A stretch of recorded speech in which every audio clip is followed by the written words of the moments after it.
କୋଟି ବିନ୍ଦୁ ଆତ୍ମା ନାହିଁ ବିନାଶ ମୋର।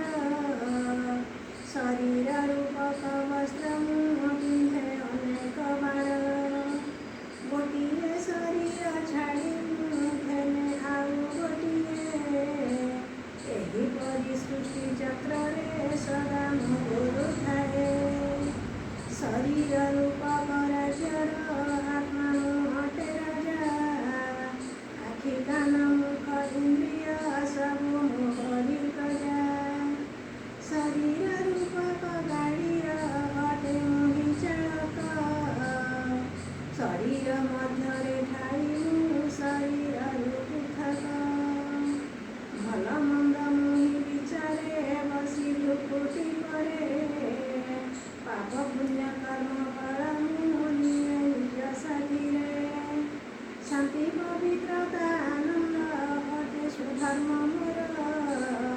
ଶାନ୍ତିର ସାଗର ମୋ ପିତା ଶାନ୍ତି ଧାମ ମୋ ଘର। ଶାନ୍ତି ଧାମ ଛାଡ଼ି ଆସଇ ମୋହି ସୁଖ ଧାମରେ। 8 ଜନ୍ମ ନେଇଥାଏ ମୁଁ ଶ୍ଵେତ ସତ୍ୟ ଯୁଗରେ। 16 କଳା ସର୍ବଗୁଣରେ ମୋହି ସମ୍ପନ୍ନ ହୋଇ।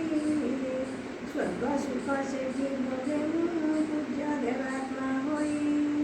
ରୁହେ ମୋହି ଶୁଣେ ମହଲେ ଧରି କଞ୍ଚନ କାୟା। କର୍ମ ଫଳ ସେଠି ନାହିଁ ସେ ନିର୍ବିକାରୀ ଦୁନିଆ।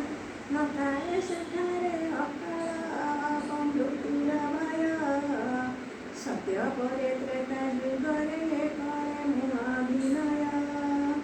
12 ଜନ୍ମ ମୋର ସେଠାରେ ପୁଣି 14 କଳା।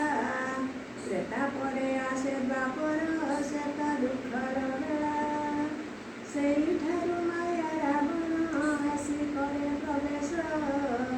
ଆତ୍ମା ସୀତାକୁ ସେ ଚୋରାଇ କରେ ତା ସର୍ବନାଶ।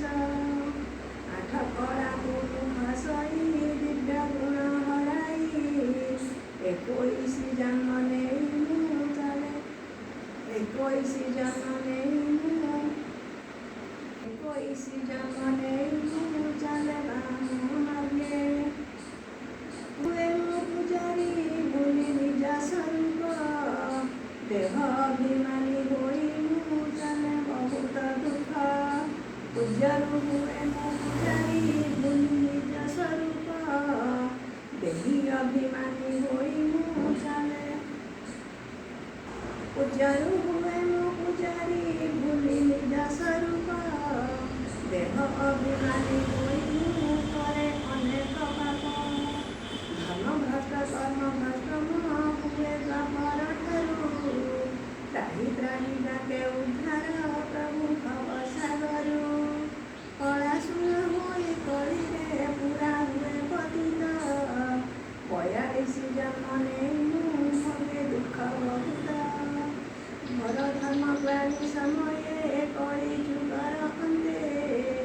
ବ୍ରହ୍ମଲୋକ ଛାଡ଼ି ଆସନ୍ତି ପ୍ରଭୁ ମୋର ଜଗତେ। ବ୍ରହ୍ମାଣ୍ଡର ସୃଷ୍ଟି ରଚନ୍ତି ଦେଇ ସେ ଗୀତା ଜ୍ଞାନ।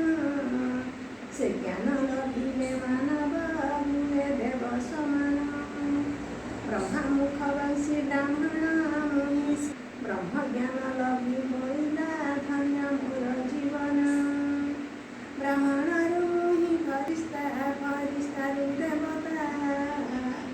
ବ୍ରାହ୍ମଣରୁ ମୁହିଁ ଫରିସ୍ତାରୁ ଦେବତା। ଏକ ଶିବ ବାବା ମୋହର ନାହିଁ ଦ୍ୱିତୀୟ।